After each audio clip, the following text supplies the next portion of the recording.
समस्याएं आपके और हमारे जीवन में रोज़ नई नई समस्याएं आती रहती हैं। हमारे जीवन में समस्याएं समस्याओं हमारे जीवन में समस्याएं एक चोली दामन की तरह हैं। जिस प्रकार जीवन और समस्या एक दूसरे से जुड़े हुए हैं, उसी प्रकार और जिस प्रकार एक रेल की पटरी दोनों साथ साथ चलती हैं, इसी प्रकार जीवन के साथ साथ समस्याएं भी चलती हैं। आपके और हमारे जीवन में जो समस्याएं आती हैं, हम उन पर विचार करते हैं और आप ये सोचते हैं कि जो भी समस्याएं हमारे जीवन में आई हैं, उन्हें हम शीघ्र अतिशीघ्र समाधान कर दें। लेकिन समस्याओं के लिए सबसे प्रथम ये आवश्यकता है कि आपको अपने शांत मन से ये सोचना है कि वास्तव में कोई समस्या है या नहीं है।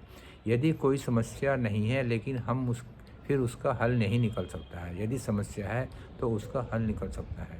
लेकिन समस्याएं आने के तुरंत बाद हम ये प्रयास करते हैं कि समस्याएं तुरंत समाप्त हो जाएं, इससे कहीं कुछ ज़्यादा गलत ना हो जाए।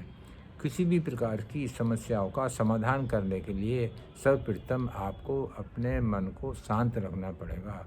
जल्दबाजी में लिया गया निर्णय किसी भी समस्या का समाधान नहीं कर सकता है, क्योंकि यदि समस्याओं को निपटाने में हम जल्दबाजी करते हैं या हड़बड़ी मचाते हैं, उस समस्या का समाधान नहीं होता और दूसरी समस्याएं खड़ी हो जाती हैं। इसलिए किसी भी प्रकार की कोई समस्या यदि आती है आपके और हमारे जीवन में, तो उसे हमें शांत मन से हल करना चाहिए। क्योंकि आपने और हमने देखा हो कुछ समाज फिर मेरा मानना है कि 50% समस्याएं तो ऐसी होती हैं जो अपने आप ही वक्त के साथ स्वयं समाप्त हो जाती हैं, जिससे हमें हल निकालने की आवश्यकता ही नहीं मिलती। और कुछ समस्याएं ऐसी हैं जो दूसरों के द्वारा उपलब्ध जो है दी गई हैं, वो भी समस्याएं अधिकतर समस्याएं समाप्त हो जाती हैं। हाँ, कुछ समस्याएं ऐसी हैं जिनका हमें समाधान निकालना पड़ता है। तो उन समस्याओं के समाधान करने के लिए हमें अपना मन शांत करना चाहिए।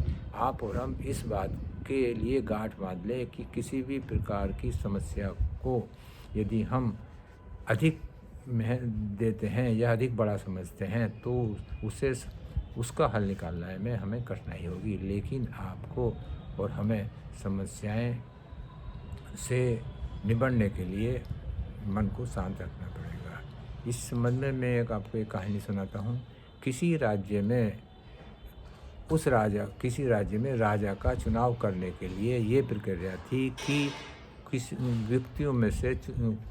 बुद्धिमान व्यक्तियों में से ही राजा का चुनाव किया जाता था। राजा का चुनाव करने के लिए अंत में 3 व्यक्ति बचते हैं, उनमें से एक को राजा बनाना था। तो उस राज्य के राजा ने उनसे कहा कि आपको एक कमरे में बैठा दिया जाएगा, ताला लगा दिया जाएगा। आप जो है अपनी बुद्धि से, गणितीय बुद्धि से उस ताले को खोलकर जो सर्वप्रथम बाहर आएगा वो ही राजा चुना जाएगा। अगले दिन ये प्रक्रिया होनी थी। उससे एक दिन पहले उन तीनों में से 2 व्यक्ति बाजार की तरफ जाते हैं और ताला खोलने की विधि की जितनी भी पुस्तकें होती हैं वो खरीद के लाते हैं और ताला खोलने की विधि को पढ़ने लगते हैं तथा उसे ढूंढने लगते हैं। अगले दिन उन तीनों व्यक्तियों को उस कमरे में बैठा दिया जाता है, ताला लगा दिया जाए। तीसरा व्यक्ति जो है वो बड़े शांत मन से बैठा हुआ है और वो इस समस्या के समाधान के लिए अधिक जो है विचलित नहीं है। लेकिन ताला लगने के बाद ही वो जो दोनों व्यक्ति पुस्तकें खरीद के लाए थे ताला खोलने की विधि के संबंध में, वो उन पुस्तकों में से ताला खोलने की विधि को ढूंढने लगते हैं। लेकिन तीसरा व्यक्ति जो शांत स्वभाव होता, उसके अंतर्मन से ये आवाज़ आती है कि पहले समस्याएं का पता करो कि समस्या क्या है, कि ताला किस प्रकार का है या कैसे खोला जाएगा। वो व्यक्ति जब वहाँ जाता है उस ताले को खोलने का प्रयास करता है और वो ताला खुल जाता है। तभी वो राजा आता है और कहता है कि आप तीनों में से राजा का चुनाव कर लिया गया है। तो वो जो 2 व्यक्ति बुद्धिमान थे, उन्होंने उससे पूछा, भाई तुमने कौन सी ट्रिक अपनाई जो ये ताला जल्दी खुल गया।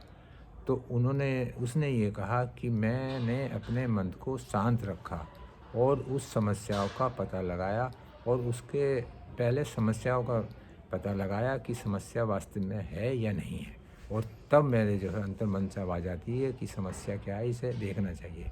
और मैंने उसे जो प्रयास करा कि और मेरे छोटे से प्रयास ही ये ताला खुल गया।